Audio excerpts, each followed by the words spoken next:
When we want to differentiate the legs from the pelvis or the arms from the spine, it's nice to see it kind of like this. I have this set up for my client that's coming up next. We're explaining session 8 and 9 and what 10 means.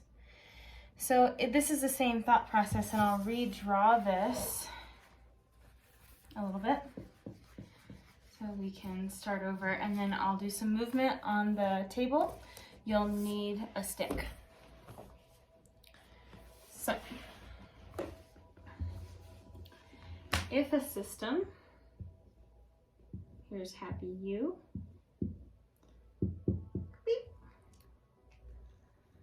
If a system is standing here in the structure, then there's a lot of empty space. So when I ask you to put the pole in your hands and thinking about how different the arm is around space, that does that. And the legs also can start to have space so that it can differentiate the legs from the spine and hips, and then the arms from the spine and rib cage and skull. Which then, if I ask you during the experience on the table to notice if you want to go into your tail or head, it might be a bigger idea. If you want to create space in a body, one might want to consider space that also your parts can go into.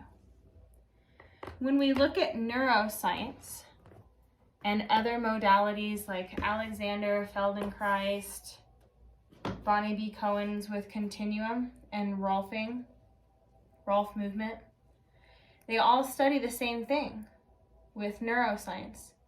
In neuroscience, your body is interested in space and weight.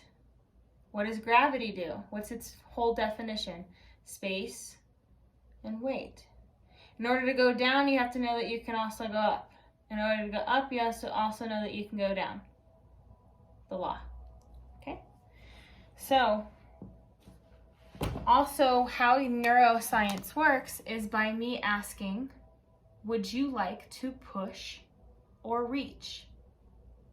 Pushing is your body's way of saying in your system, that's too much, please go away. If your system feels like it can reach, then it likes to reach, it likes to reach, it likes to reach, and that's your system saying, I can do that, that's actually pretty effortless. Until the body is like, I don't want to reach anymore, I just like to rest. That's what we're looking for in this experience, this lesson that you want to call it, or this embodiment with your body. So grab a pole that is even on both sides. So a pole like such, not a broom, because a broom is kind of cockeyed to one side. So you want it to be pretty even in your hands. Okay.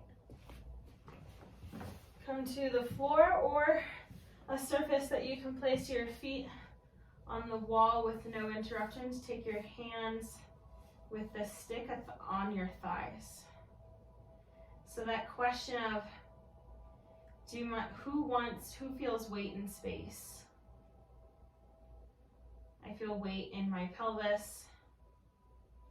I feel space in my head and arms. And I had a teacher once say the head and hands belong to the sky, and the tail or sacrum and feet belong to the ground.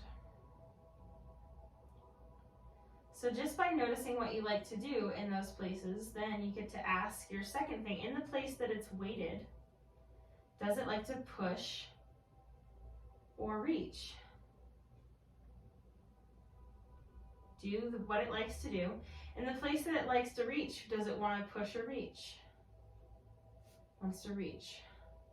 So now I'm hanging from the stick and I can let my spine, what would it be like if your spine were to rest into the table like a warm, heavy sandbag? Your hands are still reaching, your feet are still pressing, your spine is sinking. To differentiate your legs from your pelvis, notice which foot you would like to press into. The other foot is going to go up towards the ceiling and either flex and reach through your heel. You're going to want to reach through the back of your knee. Notice how you can reach through your heel while pressing through your other foot. Your sacrum, your butt, will stay on the table or the floor or the surface that you're on. So one leg is going forward, another leg is going up, and your sacrum is going down. This creates differentiation. Notice that weight or space that it's going into. Your butt can go into the floor underneath you, or it can go to the sides of you.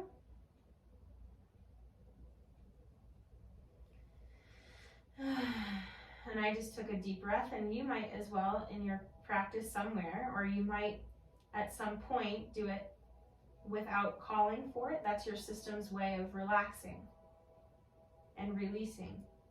And then notice when your body wants to come back to neutral. It's a natural feeling of your body going, you know, I feel complete. That's fulfilling. Thank you. And now I would like to come back. Harvest once you get back, and we'll do the other side and begin with the same open-ended questions. Our bodies like open-ended questions so that it can perceive what it would like to do. Notice the other foot can then press into the wall. The other leg can reach. Notice your hands, do they want to reach? Or stay on the thighs? Mine want to reach. Okay. And how can I allow my spine to be that heavy, warm sandbag again? Or it could be warm water on your spine and rib cage. Ooh, I like water on this side. And I'm imagining I might press into moss or sand on my foot that's on the wall. My foot that's in the air, what is lifting it? What is it reaching for? How can the sacrum still be pretty heavy? How can the butt area, the low back? You don't have to press it into the table, but notice that it has its own surface of weight. I notice that I'm still reaching a little further. This is a system's way of really understanding its push and its reach, which is a lot of neuroscience. Noticing when you would like to come back is your own habit, your own pattern, your own negotiation. When you're done with that, notice the sensations you're feeling in your feet, maybe your pelvis, maybe your head, ribs, hands. Notice what's going on.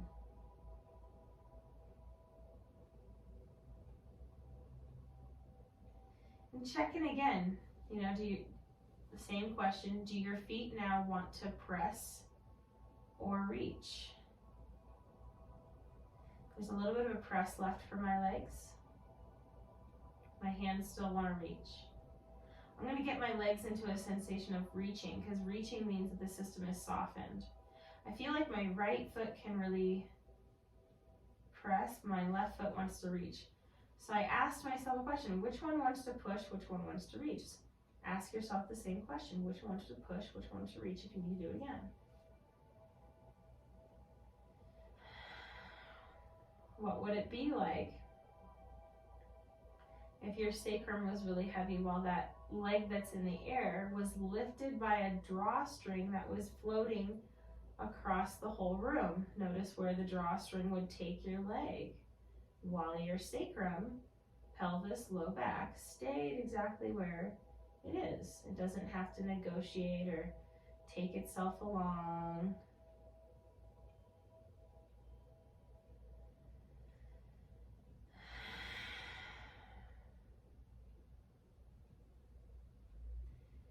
have this image of feathers growing out of my fingers sometimes, and they can get longer and longer. My head can get really tall as if it has a hat on that keeps growing and growing.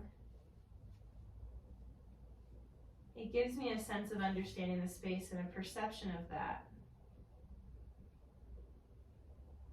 When I ask myself again, now that I've come back, am I pushing or reaching into the wall? Now I am reaching. Notice what you are doing, if you are pushing or reaching. If you are pushing, slide the video back just a little bit and redo the same pieces. If it's reaching, great. If you need a shoulder piece, stay here and take the stick along your arms, either in a position that is right at a cactus, kind of in front of you, or right over your head, or at a cactus right in front of your face. Notice where you really perceive the weight of the stick the best.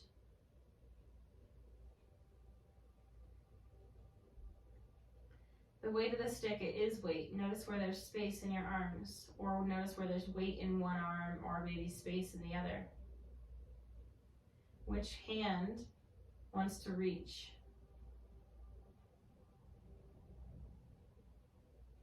Let it reach until it wants to come back down. And notice that the other hand can just stay right exactly where it is. It can feel or just watch the movement of the reaching hand.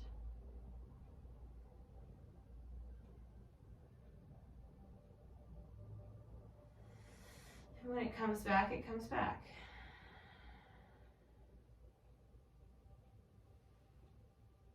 If it needs to go again, notice where is the space wanting to go? Where can weight stay? If you need to connect with your feet, you can do a micro mini movement.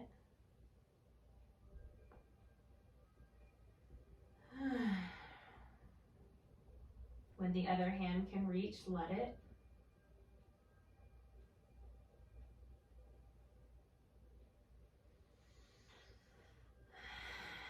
Feeling really where it can go. Where's the flow easy?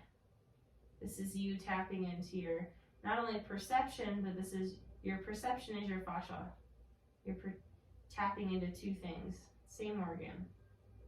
When you feel complete, you are complete. Go take a walk in the room. Roll to a side. Rather than shooting up, go for a walk. And notice what you are perceiving. Notice what you can harvest, what's true for now. I notice that I need to pause in the room and be like, oh, my feet feel really different. I can't walk yet. In this position, if you need to also pause, go ahead and bend your knees on an inhale. Feel how your toes can expand forward, your heels can go backwards, your arches can go to the sides. Your head can be a helium balloon. On an exhale, press through your feet. Feel the helium balloon as your feet sink into mud. Two directions, essentially, is what we're always going for. How do we feed that, evoke that, go for another walk? Oh, now I can walk.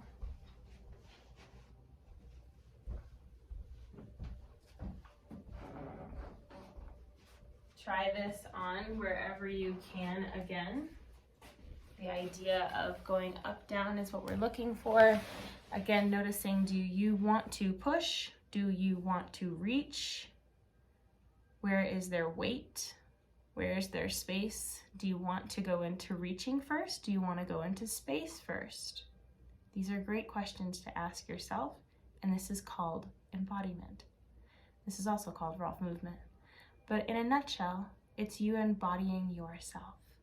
Try it on.